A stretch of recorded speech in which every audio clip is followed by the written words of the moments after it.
Bonjour, moi c'est Angeline, je suis étudiante en 3e année de maïeutique ou sage-femme pour les intimes. C'est une vocation depuis que je suis toute petite. J'ai toujours été admirative du métier de sage-femme et du dévouement de ces professionnels pour leurs patientes. Et elles sont là aussi dans l'un des moments les plus importants d'une vie d'un couple, la naissance de leur bébé.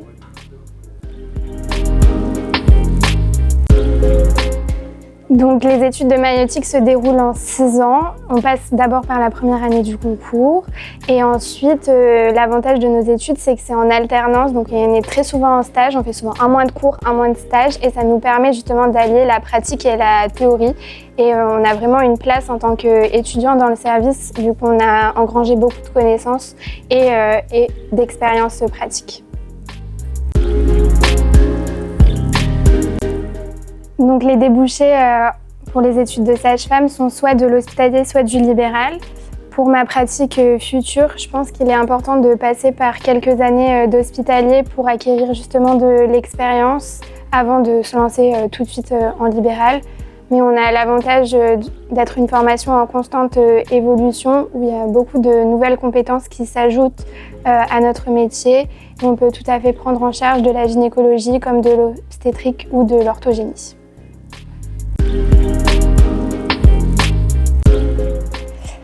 Oui, on a beaucoup de stages dans notre filière. On est tout de suite mis dans le bain à la sortie du concours. On a l'opportunité de faire 2 gardes, donc une de jour, une de nuit dans la maternité de notre choix en salle de naissance. Et sinon, tout au long de notre cursus, on a 1 mois de cours, 1 mois de stage dans tous les services qui touchent en fait à la maïeutique, que ce soit les salles de naissance, les suites de naissance, les urgences, les sages-femmes libérales. C'est vraiment très varié.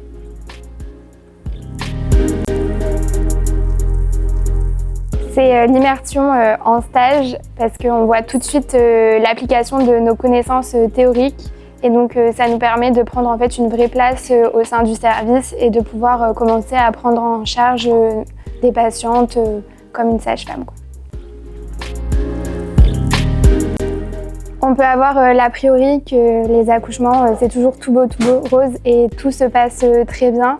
Mais quand on arrive en stage, on est assez rapidement confronté à la réalité que tout ne se passe pas toujours comme prévu et on peut être confronté à des décès de fœtus, de bébés et on doit apprendre à gérer avec les patients leurs douleurs.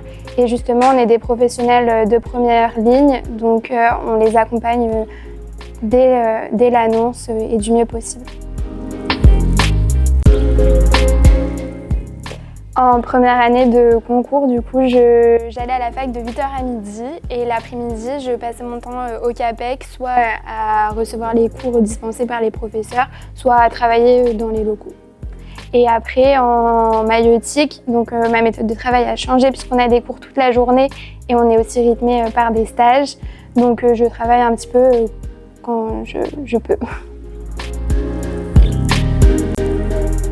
Ouais, je pense que ma méthode de travail serait plus la répétition, toujours revoir sans cesse mes cours pour bien ancrer les connaissances. Mais sinon, en maïeutique, on a beaucoup de cours, on a beaucoup de stages, donc on s'organise un peu au jour le jour pour pas prendre de retard, quoi. C'est très agréable d'être étudiant à l'Université de Lille. On a beaucoup d'animations qui nous sont proposées tout au long de notre cursus. On est super bien encadré par des associations, notamment en maïeutique avec l'AESE-SFL qui nous organise des concours blancs, des livrets de cours, des annales. Donc ça nous permet d'avoir un bon encadrement. En plus, l'université est super bien desservie par les transports en commun. Tout est hyper accessible, donc c'est une très bonne vie étudiante ici à Lille.